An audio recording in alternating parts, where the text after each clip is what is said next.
بسم الله ما شاء الله ولا حول ولا قوة إلا بالله العلي العظيم. خلاص كده يا جماعة، بقالهم 35 يوم، 37 يوم بالظبط. بسم الله ما شاء الله ولا حول ولا قوة إلا بالله العلي العظيم. نذبح بقى يا جماعة. العلف غالي من ناحية، ومن ناحية عشان ما ينشفوش قوي. بسم الله ما شاء الله.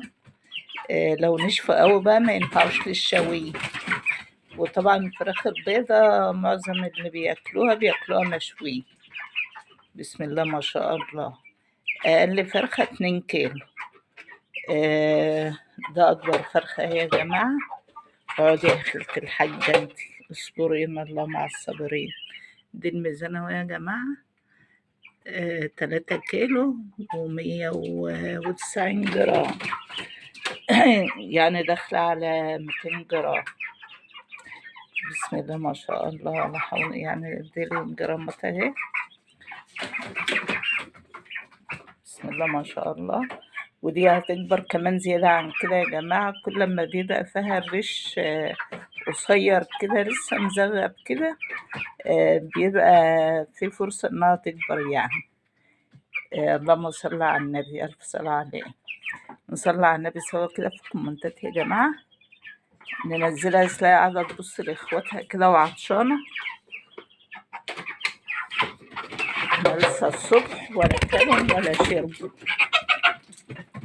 بسم الله ما شاء الله ولا حول ولا قوة إلا بالله العلي العظيم. نصلي على النبي سوا كده في الكومنتات يا جماعة. وفي 2.5 وفي 2 وفي 3 إلا ربع و3 إلا 100. مش كله يا جماعة، مش كل الأوزان قد بعضها.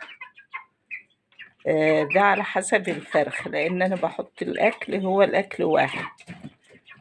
والمية ما بحطش أي حاجة إلا مية بيضة اهي. بسم الله ما شاء الله ولا حول ولا قوة إلا بالله العلي العظيم. نصلي على النبي سوا كده في الكومنتات، ودعاء حلو منكم كده. بسم الله ما شاء الله. نحط كده لايك جميل كده يا جماعة، فضلا وليس أمر. بسم الله ما شاء الله ولا حول ولا قوة إلا بالله العلي العظيم.